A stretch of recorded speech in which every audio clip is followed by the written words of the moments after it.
Ya!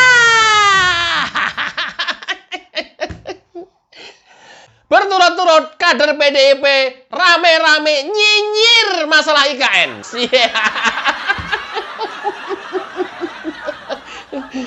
Setelah Jarod Saiful Hidayat, kemudian Masinton Pasaribu, kini Deddy Sitorus.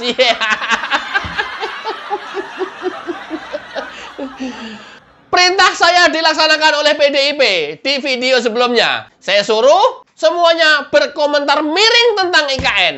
Ya, nanti setelah Jarod, kemarin gue bilang Masinton ya. Nanti setelah Masinton, Deddy Sitorus ya. Setelah Deddy Sitorus, Sekjen ya. Dan jangan lupa, yang terakhir nanti Megawati. Ya!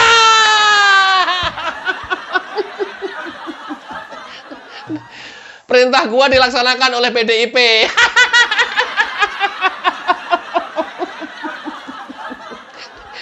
Perintah gua di video sebelumnya dilaksanakan oleh elit-elit PDIP. Kuasa gua lebih dari ketua umum. Kita tunggu nanti sebentar lagi Sekjen yang akan berkomentar nyinyir tentang IKN. Dan yang terakhir nanti Megawati. Iya.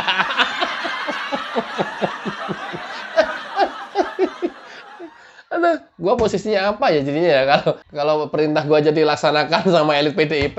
Ketum udah ada Megawati, apa Dewan Pakar.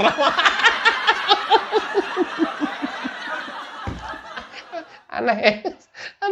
Lucu-lucu sih. Kali ini Deddy Sitorus, anggota DPR RI dari PDIP, ikutan senang Pak Jokowi tidak jadi berkantor di IKN. Yeah. Simak videonya. Akhirnya Pak Jokowi sepertinya tidak akan jadi berkantor di IKN seperti yang kita duga. Kenapa? Karena belum siap lah. Jadi kalau kemarin ngebet pengen berkantor di sana, sekarang Pak Jokowi sudah realistis.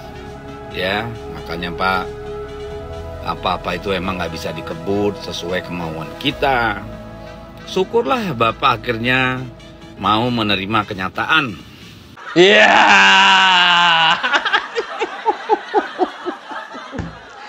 Di pembukaan awal kelihatan riang gembira si Deddy Sitorus ini ketika Pak Jokowi tidak jadi berkantor di IKN. Sama dengan pembukaan saya kalau bikin video selalu ya, itu menunjukkan keriangan. Sama Deddy tadi di pembukaannya juga akhirnya Pak Jokowi tidak jadi berkantor di IKN. Hore. Dad, lu anggota DPR RI atau NGO, Dad?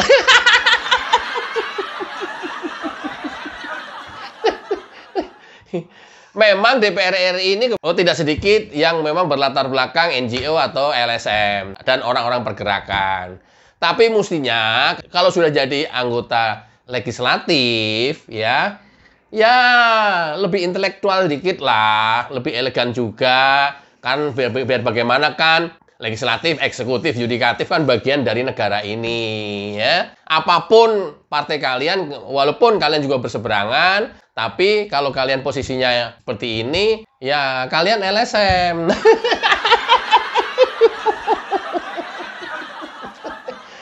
Ini Deddy Sitorus ini ya kayak berbicara sebagai NGO.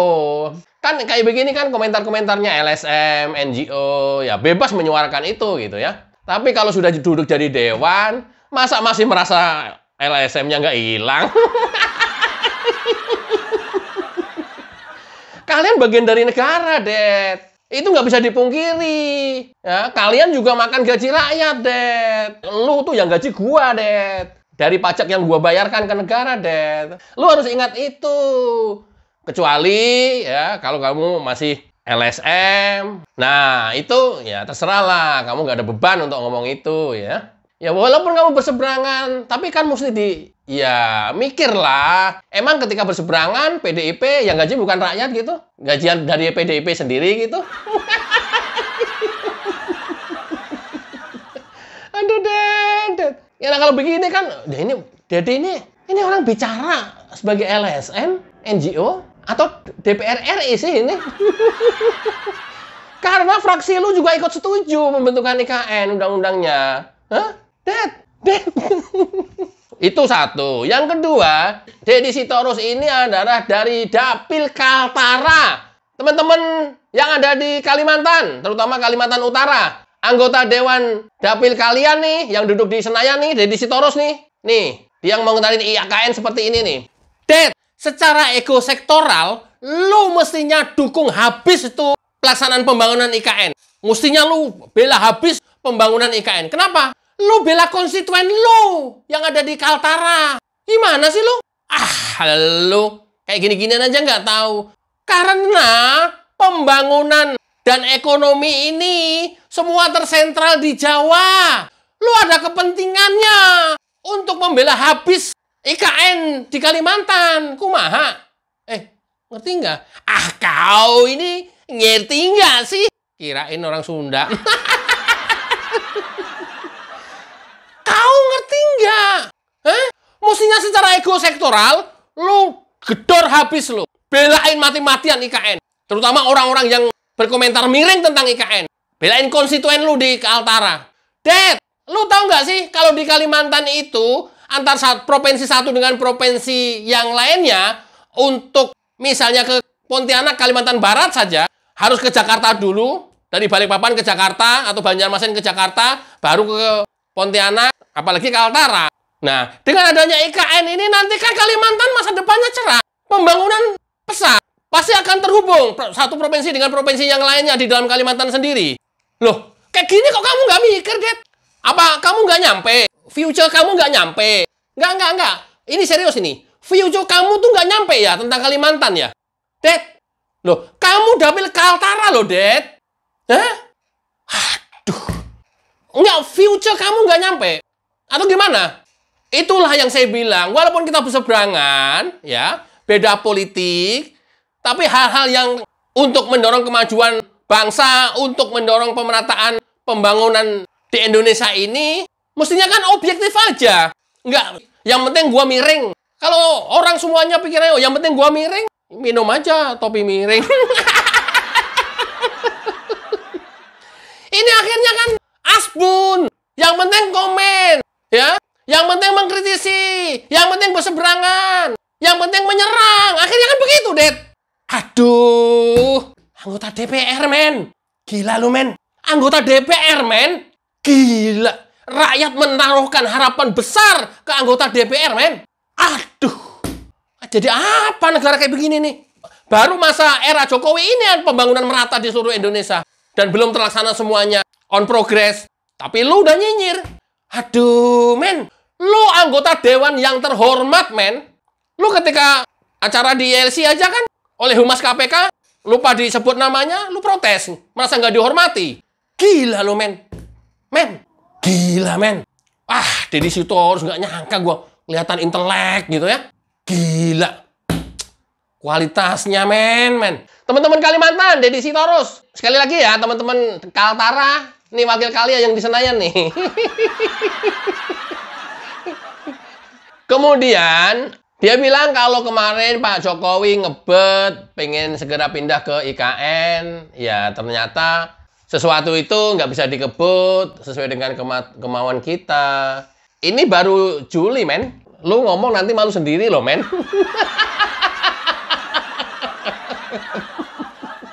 Ded, lu malu loh, Ded. Sumpah. Nanti ini video lu izin state ya, yang sekarang ya. Dan nanti akan saya ulang-ulang lagi menjelang Agustus. Kemudian Pak Jokowi berkantor di sana. Ya memang style Pak Jokowi begitu. Semua harus dipaksakan. Nggak seperti lu, Ded. Berkali-kali saya juga sampaikan, mindset cara berpikir tidak seperti itu.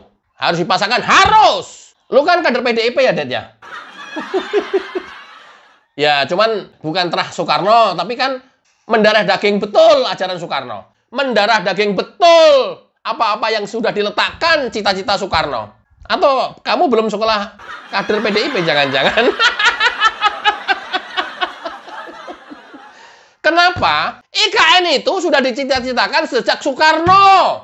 Melewati berbagai kepemimpinan negara ini tidak pernah bisa direalisasikan. Sampai terakhir kemarin Presiden ke-6.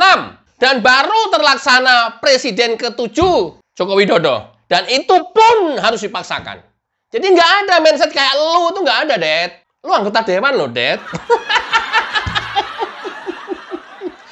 Lu posting di media sosial kamu, itu bicara di ruang publik loh, Det.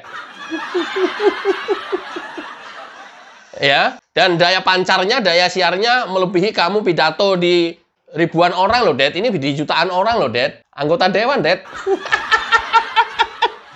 Teman-teman, anggota dewan kita kualitas mindsetnya seperti ini ternyata. Ya, kenapa?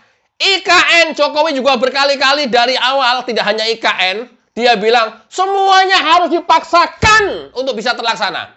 Semuanya harus dipaksakan untuk bisa dieksekusi. Berkali-kali, tidak hanya untuk IKN.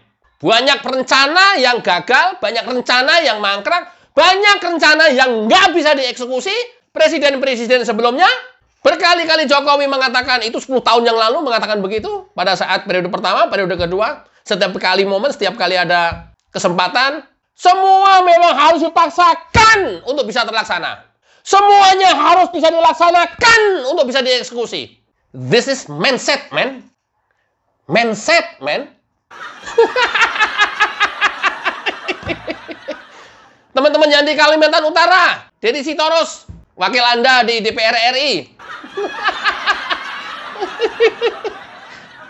Nggak ada, nggak bisa dipaksakan. Semuanya dipaksakan. Dan hanya era Jokowi, semuanya bisa dieksekusi. Ya, dari simpang susun, dari MRT, dari LRT, yang dulunya cuma tiang-tiang doang, di tengah median, di tengah jalan, mangkrak semuanya. Semuanya dieksekusi sama Jokowi. Kereta cepat, semuanya dieksekusi Jokowi. Rencananya sudah ada dari dulu. Man, this is mindset, man. Teman-teman, masyarakat, jadi jangan gampang percaya kemudian karena omongan itu keluar dari mulut seorang legislatif atau tokoh-tokoh bangsa ini. Jangan mudah percaya. Karena statement yang mereka keluarkan itu adalah tendensius, tidak murni, tidak objektif, tendensius. Sekali lagi ya, jangan gampang percaya. Ya, Dedi, men, aduh malu, men. Gue pikir cerdas. Gue pikir cerdas, men. Gue pikir cerdas. Lu kelihatan paling cerdas sih. Terserah gue akuin ya. Cara komunikasinya. Tapi ketika lu menyikapi seperti ini ya, anggapan saya terbantahkan. Dugaan saya terbantahkan. Seketika itu langsung. Oke, no problem. Ya. Coba kita lanjut. Komentar dari anggota DPR RI, Deddy Sitorus, cekidot. Seolah nggak jadi duduk di sana riang gembira. Tidak hanya bahwa tidak jadi berkantor di sana, seperti yang Bapak katakan, air belum ada, listrik belum ada. Tetapi juga siap-siap saja bahwa IKN itu tidak akan pernah jadi seperti yang Bapak mimpikan, ya kan? Ada peluang ke situ. Kenapa? Karena IKN bukan lagi prioritas dari pemerintahan baru. So, mari kita nikmati apa yang akan terjadi. Semua sudah sudah ditulis di langit lah. Kita berharap IKN selesai, tapi kalau memang tidak jadi prioritas pemerintahan baru, Bapak mau bilang apa, ya kan? Kita pun hanya bisa bersuara, tidak bisa melakukan apapun. Dad, kalau gua jadi elu nih, Dad, sayangnya gua nggak bisa jadi seperti elu, Dad. Tapi bedanya ya, sorry ya, mindsetnya nggak kayak lu, setidaknya. Jadi lu kalau kayak begini, ini LSM, Dad. Ini NGO, Dad. NGO itu apa? Ya tugasnya memang ngontrol, ngkritisi terus. Terus saja. Even itu ada 199 bagus, ada satu yang jelek, tetap kritisi terus. Memang itu tugasnya LSM. Memang itu tugasnya NGO. Dan dia tidak melihat yang 99 ini. Tapi hari ini, lu anggota DPR RI, Dad. Dapil Kaltara. Yang secara kepentingan masyarakat ada. Supaya IKN terlaksana dan sukses, dibangun sesuai dengan rencana. Tapi justru ini kamu kebalikannya. Kan LSM kalau udah begini nih. Walaupun dibumbuin dengan kata-kata ya mudah-mudahan terlaksana. Tapi kalau sudah pemerintahan yang baru itu tidak menjadi prioritas, kita mau ngomong apa? Loh, kamu tuh anggota dewan dan tanda tangan undang-undang KIKN. Fraksi kamu. Kamu juga yang harus kontrol ketika ini tersendat-sendat. Kamu juga harus mendorong ketika ini tidak terlaksana. Bukan kebalikannya. Malah seolah-olah seneng. Ya, ketika ini gagal. Ketika pemerintahan baru ini nggak menjadi prioritas dan itu sudah dimulai, lu yang ikut menyetujui undang-undang IKN harus dorong, harus, wajib, kudu, ismas, nggak boleh nggak. Awas lo ya, pemerintahan baru kalau ini nggak diteruskan, gua kejar lo. Istilahnya begitu. Lo, jadi buat apa anggota DPR RI menyetujui undang-undang IKN? Kalau kalian juga yang sekarang malah setengah seperti mengusik begini. Ded, lu, aduh, anggota DPR RI ya? Lu anggota DPR RI kan? Nggak kayak gitu, men. Terkecuali kalau kemarin lu tidak setuju dengan undang-undang IKN. Nah, boleh dah sekarang ngomong begitu. Kayak PKS sekarang misalnya. Dia ngomong, tuh kan kata gua juga apa? Dari awal gua nggak setuju. Sekarang mangkrak kan? Nah, gue bela PKS nih kali ini nih.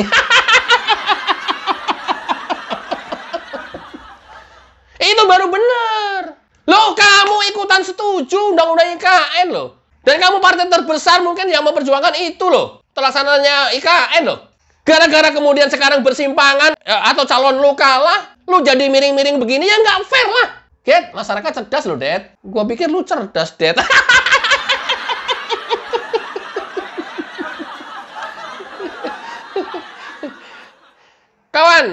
Kawan kita ini udah kepilih ya, menyetujui undang-undang IKN ya. Sekarang setengah seperti ya dari raut mukanya juga senang ketika IKN gagal ya. Walaupun secara tidak eksplisit mengatakan itu, tapi kan kelihatan ini ya arahnya kemana. Dad, lu DPR RI lo, Dad. Bukan LSM lo, Dad. Aduh, nggak nyangka gua.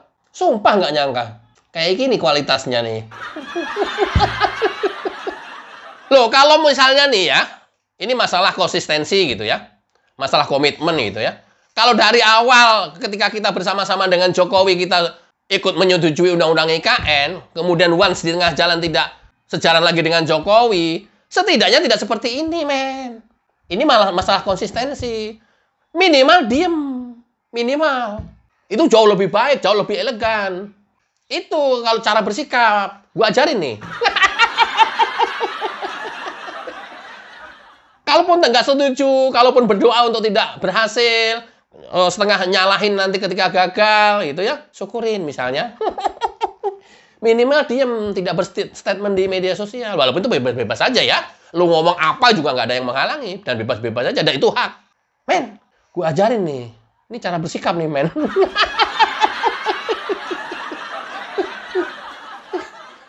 Anggota DPR RI PDIP, Dapil Kaltara, Kalimantan Utara, Deddy Sitorus. Oke, coba kita lanjutkan lagi. Gitu Pak Jokowi, terima kasih karena kembali sadar bahwa tidak semua bisa simsalabim. Membangun ibu kota baru tidak mungkin dalam 5, 6, 7 tahun. Perlu waktu yang lama membentuk sebuah kota. Terima kasih karena pada akhirnya jadi lebih realistis. Merdeka! Justru Pak Jokowi itu, kalau gua bilang gila. Gila cita-cita, gila kerja, gila ekspektasi, dan eksekutor. Nggak hanya... Dan Pak Jokowi nggak pinter ngomong. Dan nggak mau ngomong. Apalagi ngeladenin omongan Deddy Sitorus. Artinya apa? Dan Pak Jokowi tidak mau bekerja yang hanya normatif serta realistis. Yang dia kerjakan yang nggak realistis menurut kebanyakan orang. Tapi real, selesai, nyata, fakta, ada, dan sukses. Itu Jokowi. Gua kasih tahu nih, men. Kalau hanya normatif, realistis, orang juga, lah, ya realistis sih ya, tapi So-so aja ya, kayak begitu mah semua orang juga bisa. Apa kelebihannya? Justru yang menurut orang nggak realistis, menurut Jokowi realistis. Dan harus realistis. Jokowi itu. Mau contoh, di video sebelumnya saya banyak contohnya tuh. Kamu nonton nggak, Dad? Harusnya nonton lah. Kan ini motivasi kader PDIP. Itu men. Jokowi itu selalu bekerja di atas aspek. Nggak yang normal, nggak yang normatif. Dan banyak orang bilang nggak realistis. Sama Jokowi realistis. Dad, kamu ingat ketika kamu masih belum berseberangan dengan Jokowi? Ketika PDIP masih belum berseberangan dengan Jokowi? Betapa riuh rendahnya orang menolak dan mengkritisi kereta cepat Jakarta-Bandung. Yang nggak mungkin, yang nggak realistis, yang ngabisin anggaran, yang Cina, yang apa laku apa enggak, yang nanti bakal mangkrak, yang macam-macam. Persis seperti kamu mengomentari IKN sekarang. Faktanya sekarang?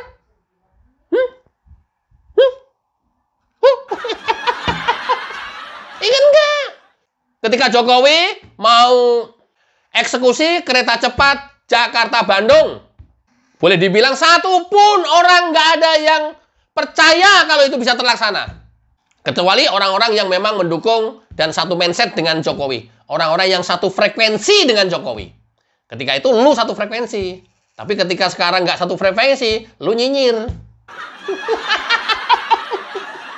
Dad, sumpah kalau gua malu, Dad. Apalagi tampil di publik kayak begitu mah malu, Dad. Gila lu. Kecuali lu LSM, Dad. Teman-teman Dewan, saya ingatkan semuanya ya. Tidak hanya dari PDIP, semuanya lah.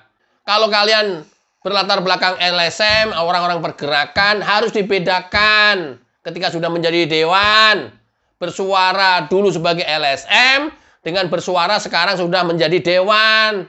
Saya ingatin semuanya nih. Jangan seperti Deddy Sitorus sekarang ini nih.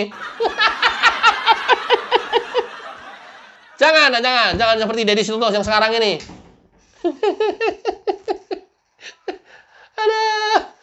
Jokowi mau semuanya kerja di atas ekspektasi. Harus yang nggak realistis yang dia kerjakan. Kalau yang realistis mah normatif lah. Biar orang lain aja yang ngerjain. Flat banget, ngapain? Ngapain flat banget? Kenapa Jokowi seperti itu mindsetnya? Kalau nggak seperti itu, tol tidak akan terbangun seperti yang sekarang ini. Kalau berpikirnya normatif kayak lu, Dad. Kereta cepat juga tidak akan selesai dan terrealisasi. Kalau Jokowi berpikirnya seperti lu, Dad. IKN apalagi memindahkan ibu kota, nggak akan bisa terlaksana kalau pemikirannya seperti lu, Dad. Kalau Jokowi pemikirannya seperti lu, Dad. Nothing. Nggak akan terjadi. Itulah Indonesia perlu orang gila. Perlu pemimpin gila. Seperti Jokowi. Kerja harus gila. Kalau nggak bisa terlaksana. Lu bayangin aja, baru presiden ke-7. Memang sekarang Indonesia lagi surplus anggaran. Enggak kan? Kan biasanya, jangan dulu, kita nggak ada anggaran. Nanti aja, kita lagi defisit. Nanti dulu, kalau kita sudah makmur. Rata-rata pasti akan seperti itu ngomongnya. Tapi bagi Jokowi, enggak. Harus terlaksana. Nggak seperti lu, Dad. Itu namanya kerja normatif, Dad. Itu nggak perlu Jokowi. Kusnadi, stafnya Hasto, jadi presiden bisa. Karena apa? Kan daerah kita, negara kita ini autopilot. Ketika pemimpinnya so-so saja, biasa-biasa aja, atau justru under level, under performance, tetap jalan. Pemerintahan tetap jalan. Karena autopilot. Cuman bedanya nggak ada pergerakan, nggak ada kemajuan, nggak ada growth, nggak ada perbedaan dengan pemerintahan yang sebelumnya. Tapi jalan-jalan. Kusnadi bisa.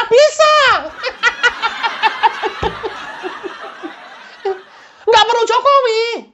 Kusnadi aja yang sudah jadi presiden. Kalau pemikirannya kayak lu ya. Ya kan? Dewan bersidang tahunan. Kemudian RDP panggil beberapa menteri, BUMN yang lain. Normatif banget itu mah. Itu keseharian itu mah. Makanya Kusnadi aja presidennya.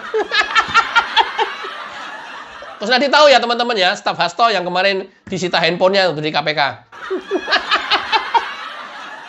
Nggak perlu Jokowi. Nggak perlu. Menteri-menterinya juga udah autopilot semuanya. Oke ya, teman-teman. Wassalamualaikum warahmatullahi wabarakatuh. Cayo.